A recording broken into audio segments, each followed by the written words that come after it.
আপনি চুপ করবেন? আপনি চুপ করবেন?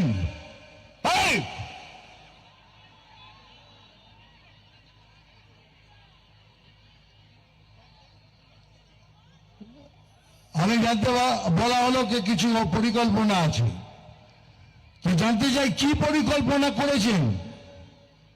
আগের বার তো ইলেকশনের পর গণহত্যা করেছেন, লোকেদের বাড়ি জ্বালিয়ে দিয়েছেন, এবার কি করবেন?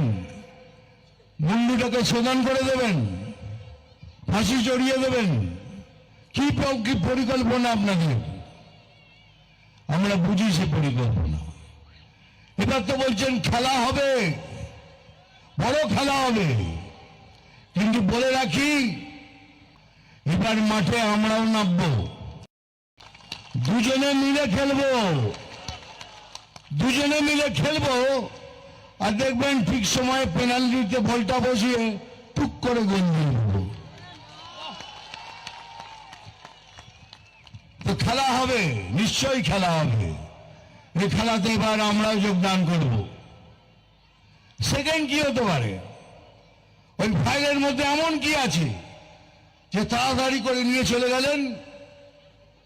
হতে পারে কয়লার পয়সা আছে, বালির পয়সা আছে, বিদ্যার পয়সা আছে, খাবারের পয়সা আছে, যত ধরনের দুর্নীতি হতে পারে তার পয়সার হিসাব আছে। কাকে দিয়েছেন, কত নিয়েছেন, সে একটা ভয় থাকতে পারে, তার জন্য ফাইল নিয়ে চলে গেলেন। আর তৃতীয়, যেটা সব থেকে বেশি ইম্পর্টেন্ট, সেটা হলো উনি চান যত অভারতীয় আছে এই বাংলাদেশে ঢুকে পড়ুক, আমাদের বাংলাতে ঢুকে পড়ুক, আর তারপরে সবাই মিলে এটাকে পশ্চিম বাংলাদেশ করে দেবেন। এটা কি এত সোজা? পশ্চিম বাংলাদেশ করে দেবেন? যতদিন আমার এই গায়ে এক ফোঁটা রক্ত আছে না, ততদিন कोई माई का लाल ये कर नहीं सकता।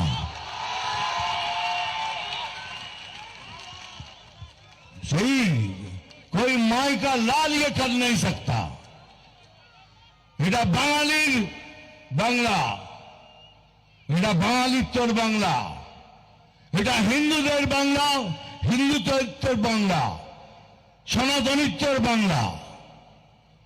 তাই সময় এসছে এখন আমাদের সবাইকে এক ছাতার নিচে দাঁড়িয়ে একসাথে মিলেমিশে ভোট করে এই সরকারকে তাড়াতে হবে। দেখুন, বিজেপি মুসলমানদের বিরুদ্ধে নয়, বিজেপি ভারতীয় মুসলমানদের বিরুদ্ধে নয়, কিন্তু যারা দেশে থেকে দেশের ক্ষতি করার চেষ্টা করে আমরা তাদের বিরুদ্ধে। আর উনি চান, এই জন্যই দেখুন বাংলাদেশের এই 400 কিলোমিটার এখনো পর্যন্ত আমরা বর্ডারে ফেন্সিং লাগাতে পারলাম না। প্রধানমন্ত্রীজি বলে গেলেন, কতবার চিঠি দিয়েছি, জায়গা দিন, আমরা এই বর্ডারটাকে ক্লোজ করব। উনি দিচ্ছেন না। কেন দিচ্ছেন না? তাহলে ওখান দিয়ে যত আছে সবাই ঢুকুক, যত পারে ঢুকুক, তারপরে আমাদের পশ্চিম বাংলায় খুন, রাহাজানি, যত ধরনের ঘৃণ্য কাজ হতে পারে সব করুন, আর আমার জন্য পশ্চিম বাংলাদেশের সিংহাসনটা তৈরি করে দিন। কিন্তু কি আর বলবো, অনেক আছে, অনেক আছে এখানে। এমন এমন জগরিল বিজেপি আছে, তারা জীবন দিয়ে দেবে, কিন্তু পশ্চিম বাংলাদেশ হতে দেবে না।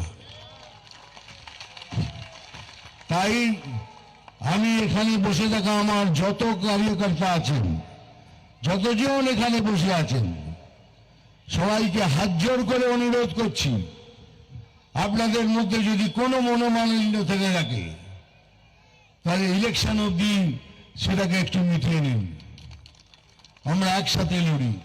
এটাই আমার অনুরোধ আপনাদের কাছে। তারপরে কি করবেন? এই যে 100 টাকার লক্ষ্মী ভান্ডার, 1000 টাকার নেবেন, নিশ্চয়ই নেবেন এই 1000 টাকা। এটা আপনাদের টাকা, আপনাদের ট্যাক্স পেয়ারের টাকা, যে আপনারা নেবেন আর নেবেন, কিন্তু বলুন তো এই 1,000 টাকা তো নিলেন, কিন্তু আপনার বাড়িতে যে ছেলে আছে, যার বিবেক আছে, যে দুর্নীতি করতে চায় না, সে তো বেকার। আপনার স্বামী যার বিবেক আছে, দুর্নীতি করতে চায় না, সেও বেকার। আপনার বাবা মা শ্বশুর শাশুড়ি সবাই অসুস্থ, ওই 1,000 টাকায় কি তাদের সেবা হবে?